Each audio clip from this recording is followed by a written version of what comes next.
Now this diagram is visible to you, this particular MS Paint document is visible to you. अब देखें यहाँ पर मैंने क्या किया है कि जो A एक्टिविटी है इसके नीचे ये अर्लीस्ट स्टार्ट और अर्लीस्ट फिनिश के लिए मैंने रेक्टेंगल बनाया है, B एक्टिविटी के लिए ऊपर, C एक्टिविटी के नीचे, मतलब जहाँ पर भी एक्टिविटी का नाम है वहाँ पर मैंने वो रेक्टेंगल बना दिए हैं। इसी तरीके से ये फॉरवर्ड पास मेथड के लिए अर्लीस्ट स्टार्ट और अर्लीस्ट फिनिश के लिए, लेटेस्ट जो बैकवर्ड पास मेथड है उसमें लेटेस्ट स्टार्ट और लेटेस्ट फिनिश के लिए मैंने पहले ही बना दिए। अब कैलकुलेशन में भी थोड़ा फर्क आ जाता है जब स्टार्ट एक्टिव मेथड में फॉलो करते हो। इतना ज़्यादा फर्क नहीं है, लेकिन अभी जो मैं आपको बता रहा हूँ, अभी जो मैं आपको समझा रहा हूँ वो ईजीएस्ट मेथड है, प्रीवियस मेथड से भी ज़्यादा ईजी है। सो मैंने आपको सबसे पहले ये बताया था कि earliest start half always starting activity is always considered as 0। So इसको पहले सॉल्व करते हैं, calculating the earliest start earliest finish by forward pass method. So forward pass method है तो उसमें लाजमी हम पहले अर्लीस्ट स्टार्ट और अर्लीस्ट फिनिश ही फाइंड करेंगे। सो ये जो दो रेक्टेंगल मैंने बनाए हुए हैं ये अर्लीस्ट स्टार्ट और अर्लीस्ट फिनिश के लिए, फर्स्ट अर्लीस्ट स्टार्ट के लिए, सेकंड अर्लीस्ट फिनिश के लिए। सो आते हैं इसको फिल करने की कोशिश करते हैं। So first of all let me change the colour, ये कलर सही है, ठीक है। सो पहली जो एक्टिविटी होती है उसमें हम जो अर्लीस्ट स्टार्ट कंसीडर करते हैं वो 0 कंसीडर करते हैं, क्योंकि वो फर्स्ट एक्टिविटी होती है और वो स्टार्ट नो टाइम में करते हैं, इसलिए इसको 0 कंसीडर करते हैं। सो यहाँ पर earliest start for this activity will be, sorry late me change the brush, okay. So earliest start of this activity will be 0। अब अर्लीस्ट फिनिश क्या होगा, यहाँ पर ही अगर अर्लीस्ट फिनिश फाइंड करें इस एक्टिविटी की तो अर्लीस्ट फिनिश के लिए हमने फार्मूला पढ़ा था कि earliest finish is equal to earliest start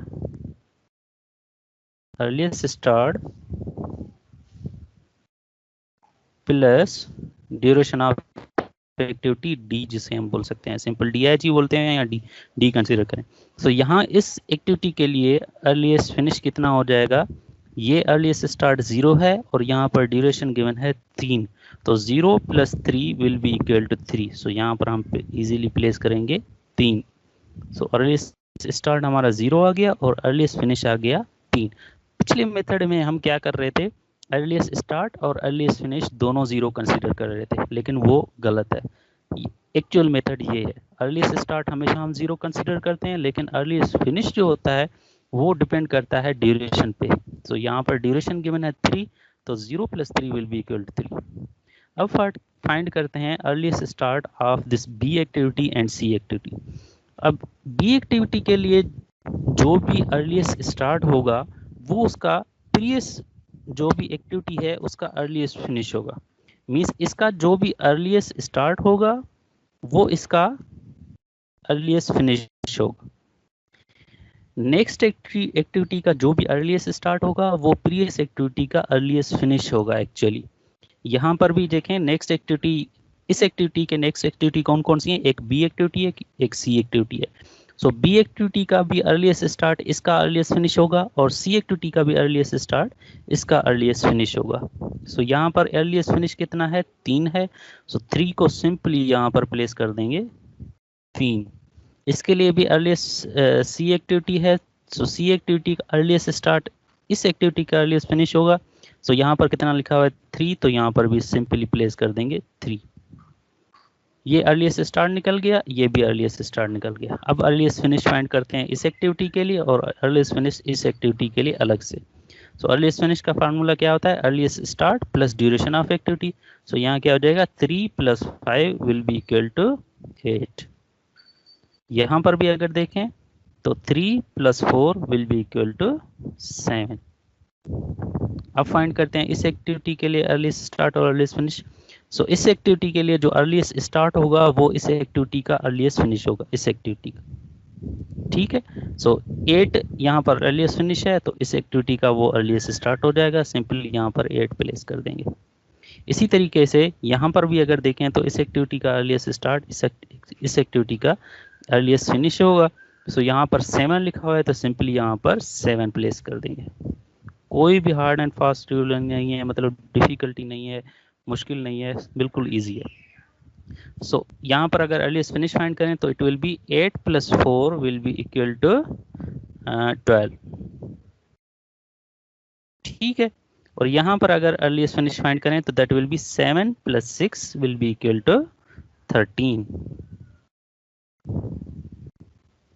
ये कैलकुलेट कर लिया है हमने अर्लीस्ट स्टार्ट और earliest finished by forward pass method.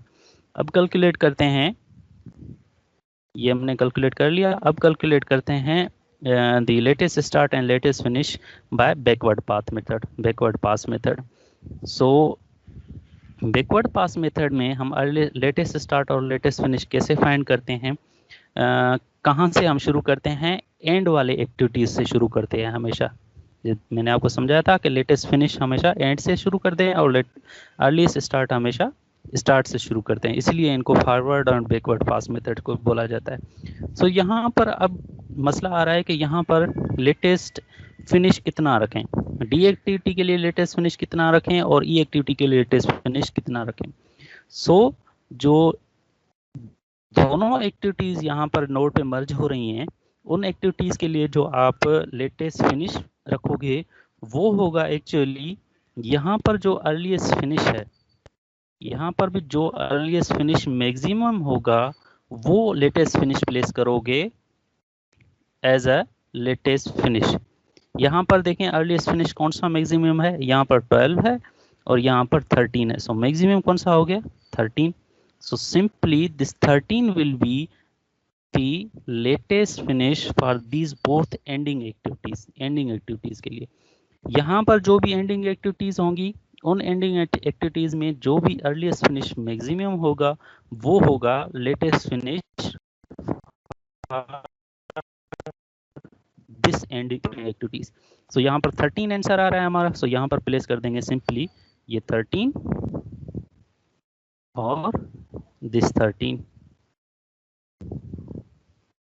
अब कैलकुलेट करते हैं latest start. So latest start हम कैसे कैलकुलेट करते हैं, लेटेस्ट स्टार्ट फाइंड करते हैं by formula is equal to latest start LS is equal to latest finish minus duration of activity, minus duration of activity. Latest finish में हमेशा minus करते हैं, अर्लीस्ट स्टार्ट में हमेशा प्लस करते हैं duration. So latest start will be equal to latest finish minus duration. So यहाँ पर लेटेस्ट फिनिश है 13 और यहाँ पर भी लेटेस्ट फिनिश है 13। सो इसके लिए अगर हम लेटेस्ट फिनिश फाइंड करें that will be latest finish will be 13 - 4 will be equal to 13 - 4 will be equal to 9, ठीक है। और यहाँ पर 13 और ड्यूरेशन है 6, 13 - 6 विल बी इक्वल टू 7, ठीक है। सो यहाँ पर जैसे हमने किया कि यहाँ पर जो भी अर्लीस्ट फिनिश हुआ वो नेक्स्ट एक्टिविटी का अर्लीस्ट स्टार्ट हुआ, इसी तरीके से यहाँ पर भी ऐसे ही करते हैं। जो यहाँ की एक्टिविटी का अर्लीस्ट लेटेस्ट स्टार्ट होगा वो इस एक्टिविटी का लेटेस्ट फिनिश होगा, इस एक्टिविटी का जो भी लेटेस्ट स्टार्ट होगा वो इस एक्टिविटी का लेटेस्ट फिनिश हो जाएगा। सो इस एक्टिविटी का लेटेस्ट स्टार्ट है 9, तो लेटेस्ट फिनिश भी यहाँ पर सिंपली हम 9 प्लेस कर देंगे। इस एक्टिविटी की बात करें तो इस एक्टिविटी के नेक्स्ट एक्टिविटी है ई एक्टिविटी, ई एक्टिविटी का लेटेस्ट स्टार्ट है 7, सो इसका भी लेटेस्ट फिनिश हो जाएगा 7 सिंपली, ठीक है। अब कैलकुलेट करते हैं इनके लेटेस्ट स्टार्ट को। सो लेटेस्ट स्टार्ट कैसे कैलकुलेट करते हैं, latest finish minus duration of activity. So 9 - 5 will be equal to the 4 and 7 - 4 will be equal to 3, ठीक है। अब कैलकुलेट करते हैं इस एक्टिविटी ए एक्टिविटी के लिए लेटेस्ट फिनिश पहले। सो लेटेस्ट फिनिश कैसे फाइंड करते हैं, यहाँ इस एक्टिविटी का जो भी लेटेस्ट स्टार्ट होगा इस एक्टिविटी का लेटेस्ट फिनिश होगा, सिमिलरली इस एक्टिविटी का लेटेस्ट फिनिश होगा वो इस एक्टिविटी का लेटेस्ट स्टार्ट होगा। मीन्स यहाँ पर एक्चुअली दो हमारे पास लेटेस्ट स्टार्ट है, एक लेटेस्ट स्टार्ट है 4, एक लेटेस्ट स्टार्ट है 3। मीन्स एक लेटेस्ट स्टार्ट 4 है हमारे पास, दूसरा लेटेस्ट स्टार्ट है 3। सो याद करें मैंने आपको एक सिचुएशन बताई थी कि बैकवर्ड पाथ मेथड में जब आपके पास लेटेस्ट फिनिश 2 आ रही हों तो इनमें से कौन सा अज्यूम करते हैं, हमेशा जो मिनिमम वैल्यू होगा वो हम लेते हैं, minimum value. Forward pass method में हम मैक्सिमम वैल्यू लेते हैं और जो बैकवर्ड पाथ मेथड में होता है उसमें मिनिमम वैल्यू लेते हैं। सो यहाँ पर minimum value is 3 simply place कर देंगे। सो इसका एक्चुअली इस एक्टिविटी का 3 आ गया यहाँ पर, इस एक्टिविटी के लेटेस्ट स्टार्ट, यहाँ पर लेटेस्ट फिनिश हो गया। अब कैलकुलेट करें इसके लिए लेटेस्ट स्टार्ट।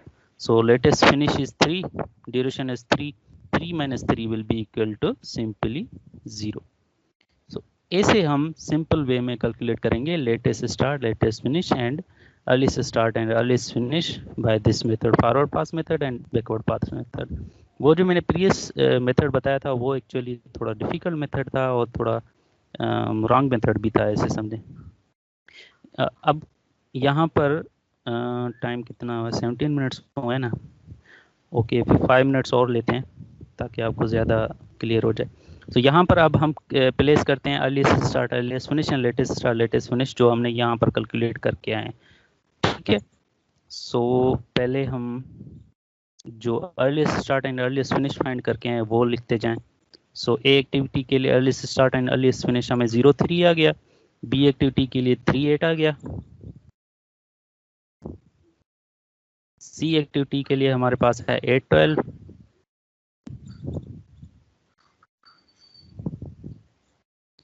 डी एक्टिविटी के लिए हमारे पास कितना है, और सॉरी सी एक्टिविटी के लिए हमारे पास है 3-7, सॉरी वो डी एक्टिविटी था। और जो ई एक्टिविटी है उसके लिए हमारे पास है 7 and 13। तो यहाँ पर सिंपली हम 7-13 प्लेस करते हैं।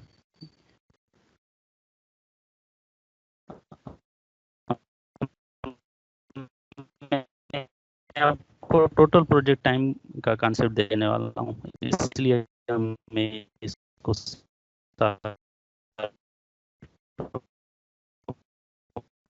प्लेस कर रहा हूँ।